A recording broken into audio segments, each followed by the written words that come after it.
마지막 수요 예배입니다. 우리 여기까지 인도하신 하나님, 에베네스 하나님께 우리의 감사와 영광의 박수 하나님께 돌리도록 하겠습니다.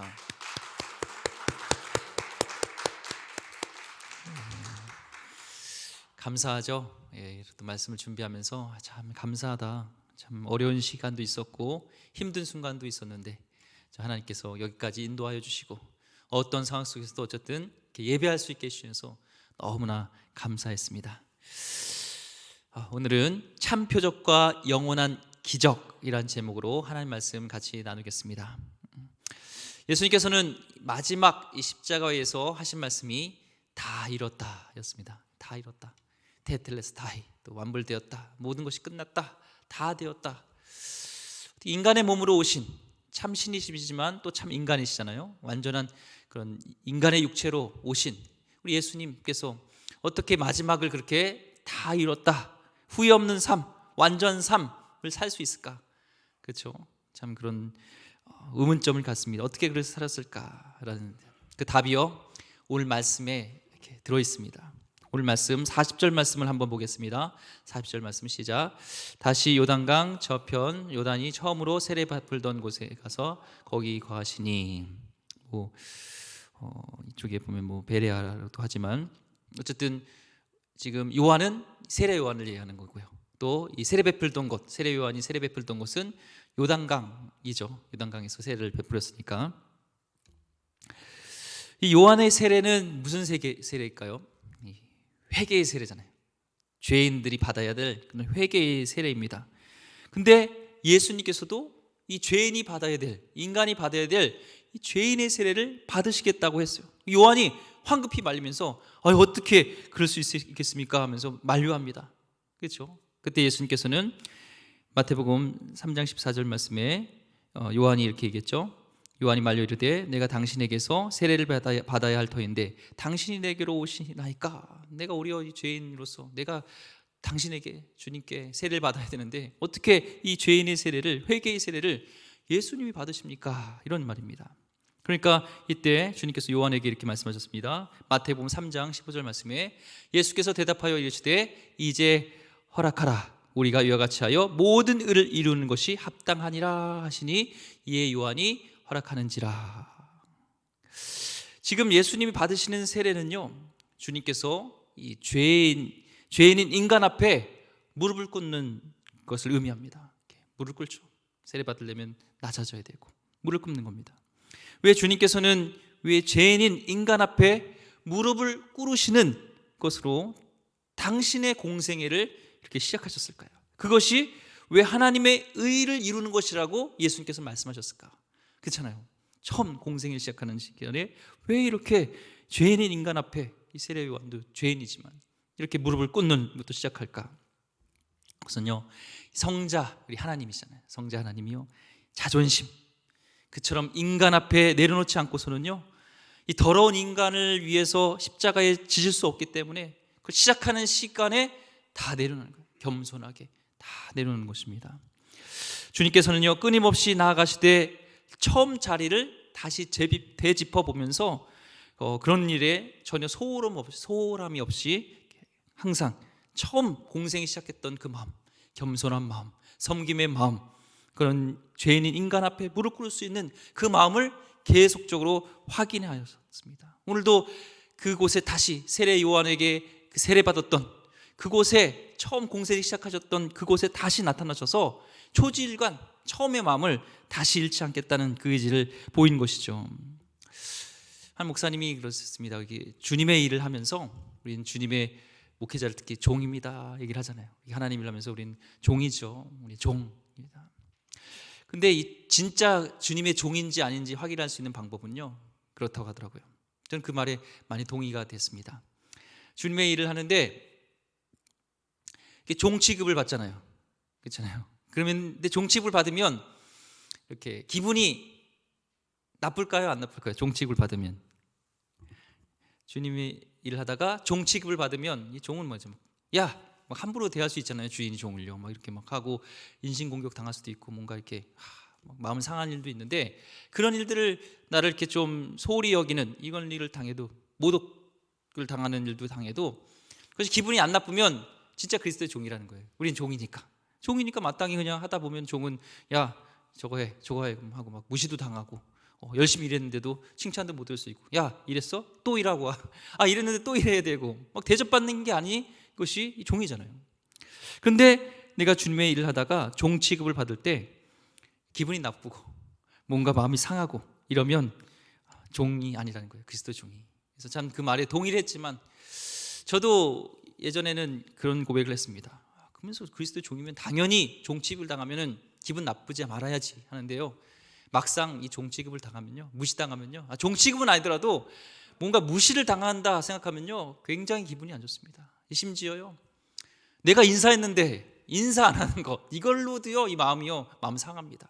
당연히 종이면 그냥 인사하고 상대방이 인사 안 하면 그거는 종이니까 당연한 거지. 이런데 그런 거 하나조차도 우리 마음은 겸손해지기 어렵습니다. 자존심을 내려놓기 어렵습니다.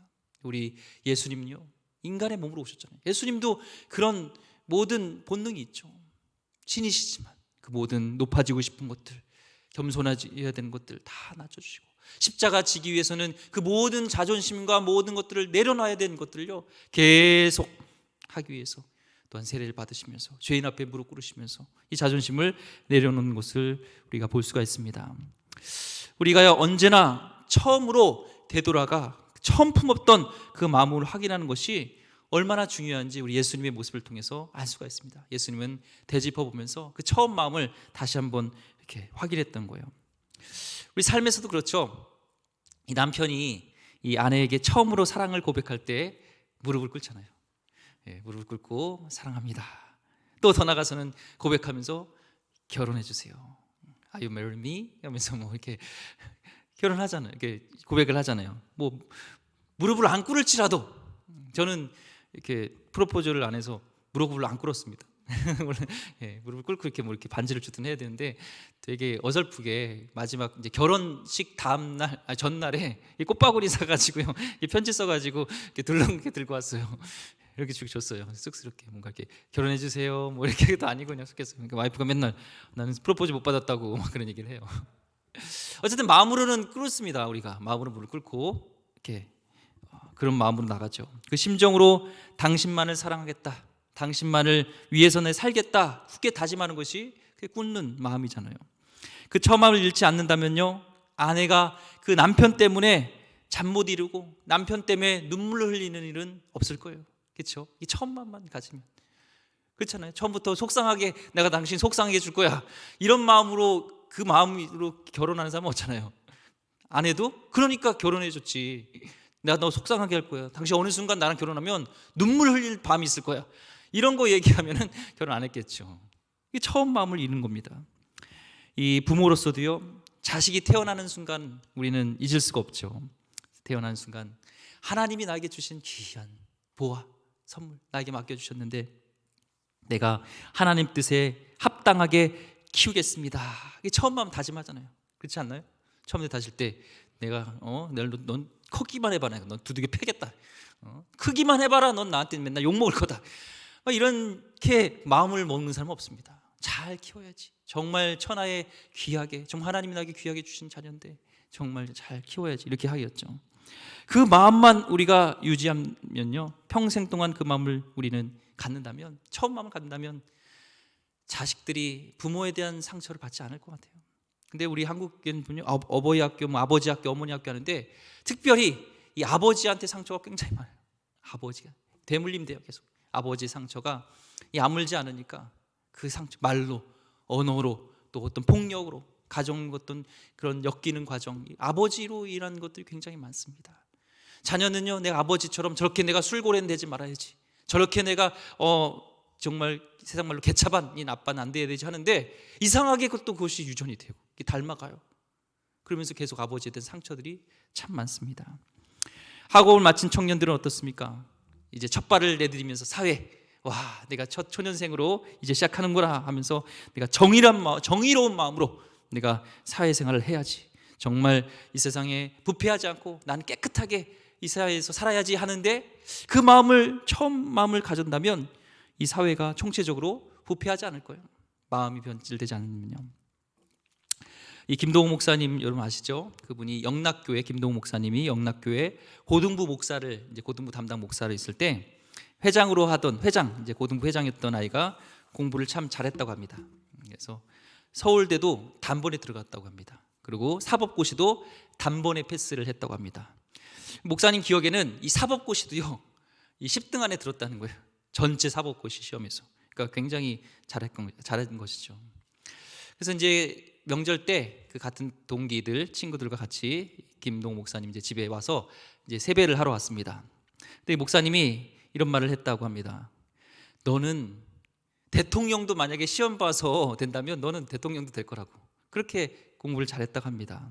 너 이 다음에 대법원장 한번 해봐라 하는 거예요. 아이 답은요, 목사님 저는 그런데 별로 욕심이 없습니다. 그러니까 이 목사님은 내 욕심과 야망을 위하여서 하라는 말이 아니다. 모든 직업이 성직이야. 너가 법조인이 된다는 것은 그 법조계의 선교사가 되는 거다. 거기서 하는 말씀대로 잘 선교사가 되라 하는 것이죠. 너가 대법원장이 되어서 야망이 아닌 소명을 가지고 일한다면 이 나라가 복을 받지 않겠니? 이런 권면을 했습니다. 그 아이가요, 그러고 나서 30년이 지났습니다. 지금 30년이 지났습니다. 지금 이제 공수처가 생겼죠. 초대 공수처장 후보로 대통령으로 임명받은 사람이 김진욱 현 헌법재판소 선임연구관입니다. 그 학생이요, 그 김진욱이에요. 처음 그 김동욱 목사님이 말씀하셨던 법조계에 들어섰을 때 너가 초심을 잃지 말라는 것. 만약에 정말 이 목사님의 말씀처럼 대법관은 아니더라도 법조계에서 정말 선교사라는 마음으로 말씀대로 살아가는 그 덕담을, 그 마음을, 그 초심을 이분이 잃지 않는다면 이 법조계에도 공의와 정의가 살아나리라 기대합니다. 그렇죠? 많이 기도해 주세요. 그래서 우리 항상 있는 곳에서 우린 선교사의 마음으로 처음 마음을 잃지 않도록 기도해 주시기 바랍니다. 우리 교회도요, 이제 김 전도사님이란 분이 계세요. 내년에 목사 안수 이제 대상자입니다. 그런데요, 안수 받을 때 어떻습니까? 목사 안수 받을 때 겸허해집니다. 두근거리고 설레이고 눈물도 때론 흘립니다. 그래서 목사가 무릎 꿇어 안수 받는 순간에 그 겸손하고 거룩한 마음을 상실치만 않는다면, 주님을 쫓아 살리라 결심했던 그 첫 마음을 상실하지 않는 한 어찌 그리스도인과 교회가 세상으로부터 지탄받는 대상이 될 수 있겠습니까? 이 목회자도요, 처음 마음이 중요합니다. 예수님께서는 초심, 처음 사역의 마음을 잃지 않았기 때문에 마지막에 다 이뤘던 것처럼 우리도 이제 2020년을 마무리하는 이 수요 예배 때 우리가 잃지 말아야 했던 것은 예수님처럼 사역의 현장에서 겸손하게 자존심 다 내려놓고 그 모습으로 나갔던 것처럼 우리도 항상 예수님의 모습을 닮아서 처음 마음, 초심을 잃지 않기를 소망합니다. 이어서 42절 말씀이에요.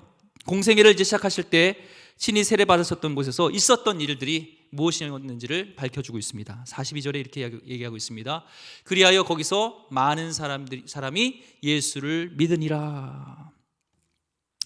한두 사람이 믿는 것도 아니고요, 많은 사람이 믿었다고 합니다. 그곳에서 많은 사람들이 예수님을 믿었어요. 다른 교회 한 성도님이요, 예수 믿는 그런 자들이 일이 매사에 불교 신자들보다 더 잘 풀린 것을 보면서 기독교로 개종했대요.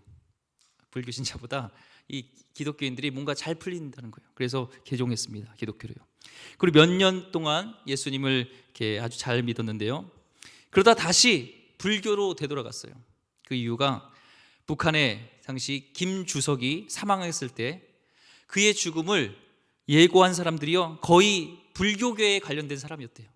그래서 기독교보다 이 불교에 있는 사람이 더 신통력이 세다 생각해서 이 불교에서 다시 기독교로 넘어갔다고 합니다. 개종했다고 합니다. 또 한 목사님이 이제 공항 근처에서 이제 식사를 하는데요, 점심 식사를 할 때 음식이 나와서 이제 감사 기도를 하잖아요. 감사 기도를 하고 딱 눈을 떴습니다. 그러니까 기도가 했다는 것은 기독교라는 것은 알잖아요. 그래서 그 주위에 그 식당에서 일하던 그 아줌마가 그 목사님 기도 끝나자마자 와서 느닷없이 질문을 던졌습니다. 그 질문이 뭐냐면, 정말 하나님은 살아계십니까? 그런 거예요. 정말 하나님 살아계시냐고. 근데 눈을 보니까 눈에는 원망과 뭔가 서러움과 애절함과 이 슬픈 눈이 눈에 가득했다는 거예요. 딱 봐도 뭔가 큰 일을 겪었다는 것을 알고서 목사님이 대체 우리 어떤 일을 겪으셨기에 하나님이 계시지 않는다고 생각이 됩니까? 라고 이렇게 물어봤습니다.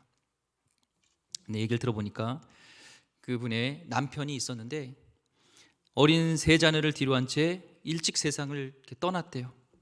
그 남편이 남겨준 그런 유산이 집이 한 채가 있었는데 그 집도 어떤 사람에게, 가까이 있는 사람에게 이 사기를 당해가지고 빼앗겨 버렸다는 거예요.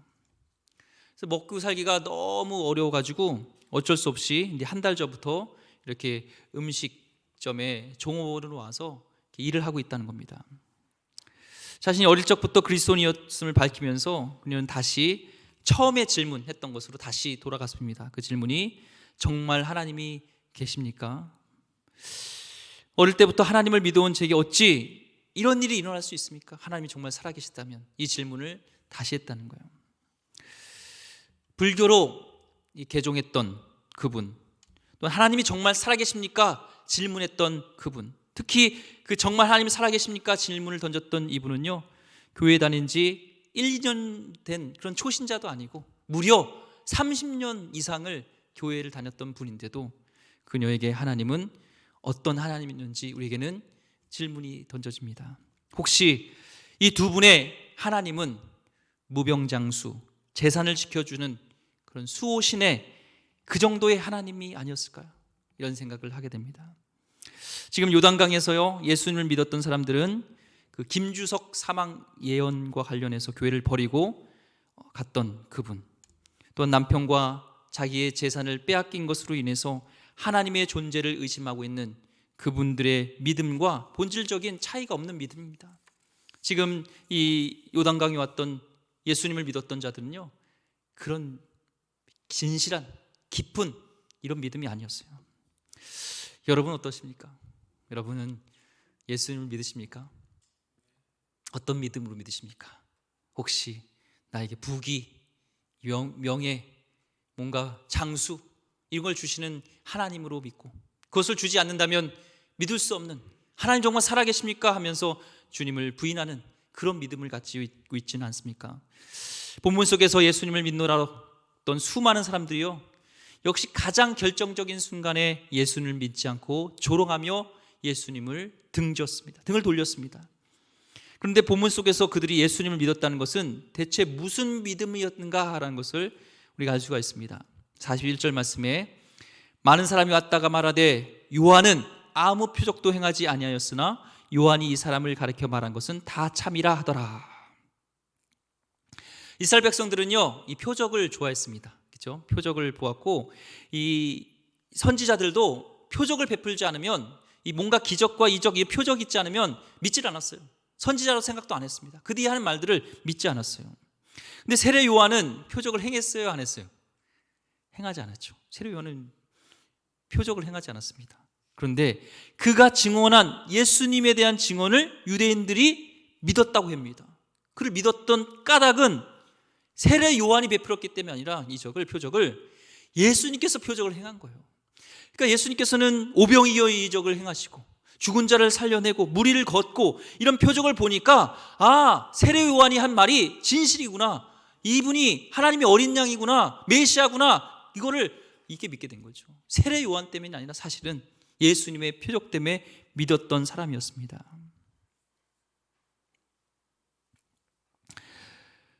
그 표적 아니었으면요, 여기 있는 사람들은요, 유대인들은 예수님도 세례 요한의 증언도 믿지 않았습니다.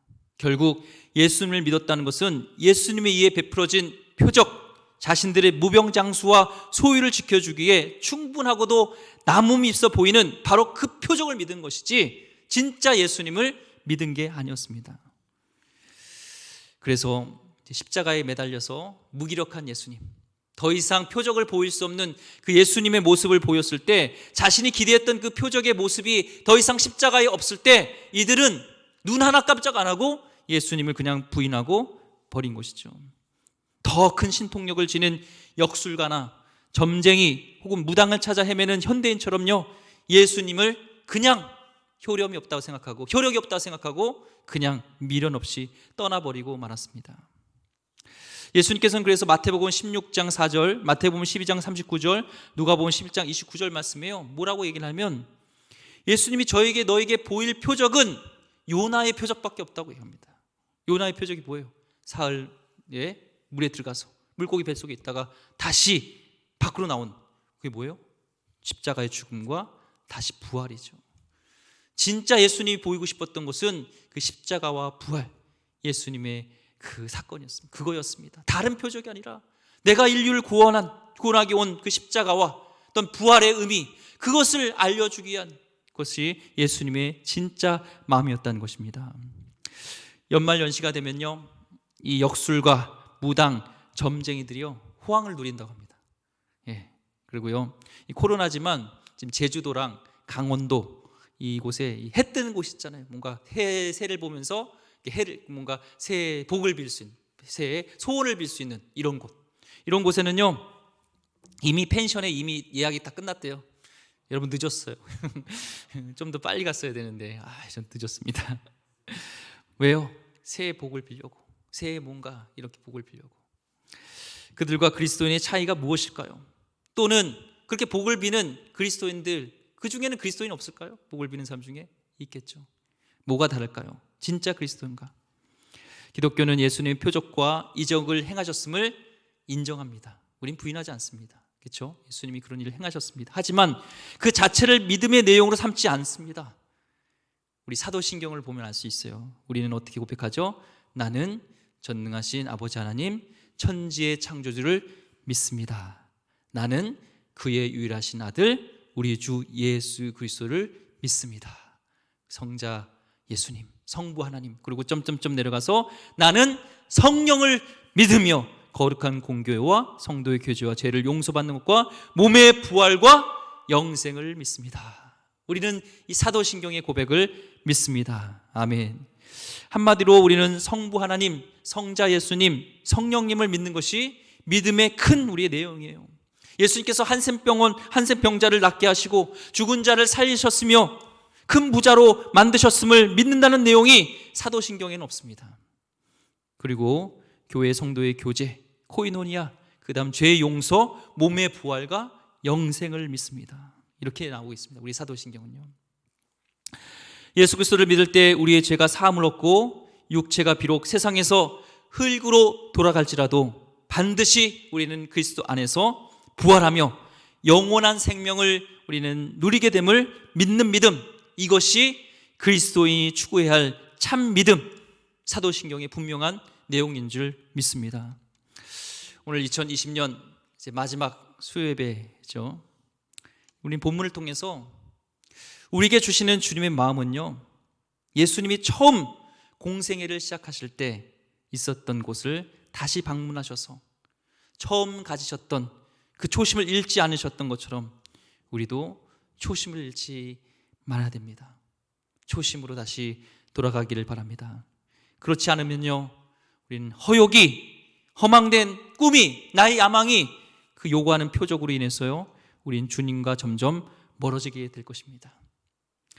하나님의 독생자이신 예수 그리스도께서 나의 죄를 대신하여 죽으시고 부활하신 구원자시기 때문에 예수 그리스도를 믿고 따르는 그런 하나님의 사람 되길 소망합니다. 그것이 바른 믿음입니다. 그 믿음을 지키고 있다면요, 코로나로 인해서 참 경제적으로 어렵죠. 그리고 설령 직업을 잃는다 할지라도 우리는 계속 주님을 나의 주로 믿고 고백할 수 있습니다. 잊지 마시기 바랍니다. 하나님의 독생자 예수 그리스도께서 나 같은 죄를 위하여서 오시고 구원하시고 부활하신, 대신 돌아가신 그 주님, 그 주님의 그 표적이 진짜 표적이고 참 표적이고 영원한 기적임을 잊지 마시기 바랍니다. 2020년 하나님이 없는 것 같은 삶이 있었을 수도 있습니다. 아까 고백했던, 간증했던 그런 어려움으로 인해서 하나님이 정말 살아계십니까? 여러분도 모르겠습니다. 있는 곳에서 하나님이 정말 살아계시다면 왜 이런 현상이, 왜 팬데믹이 있고 어려움이 있습니까? 우리는 그런 눈에 보이는 표적이 아닌 진짜 표적인 예수님의 부활, 예수님의 십자가 사건, 그분이 나의 주님, 그분이 나를 위해서 죽으시고 부활하셨다는 것, 이 사건을 믿으면서 진짜 우리 하나님, 성령 하나님, 성자 하나님을 믿는 귀한 하나님 백성 되기를 주의 이름으로 축원드립니다. 기도하겠습니다. 하나님, 우리가 처음 마음을 잊지 않게 하여 주시옵소서. 하나님, 우리가 처음 예수님을 믿었을 때, 처음 내가 목회자가 됐을 때, 처음 내가 하나님 그런 교사가 됐을 때, 처음 내가 아빠 엄마가 됐을 때, 처음 내가 하나님 이 사회에 내가 첫 발을 내디뎠을 때, 처음 학교에 내가 들어갔을 때 가졌던 그런 마음 잃지 않게 하여 주시옵소서. 예수님이 그러셨던 것처럼 우리도 예수님 본받고 초심을 잃지 않게 하여 주시옵고, 진짜 우리가 믿음이 어떤 눈에 보이는 표적과 부귀영화와 어떤 그런 것이 아니라 예수님 나의 하나님, 그 십자가 부활, 정말 그 주님이 나의 주님 되심을 어떤 상황에도 잊지 말고 붙들고 승리하게 하여 주시옵소서. 귀하신 예수 그리스도 이름으로 기도드립니다. 아멘.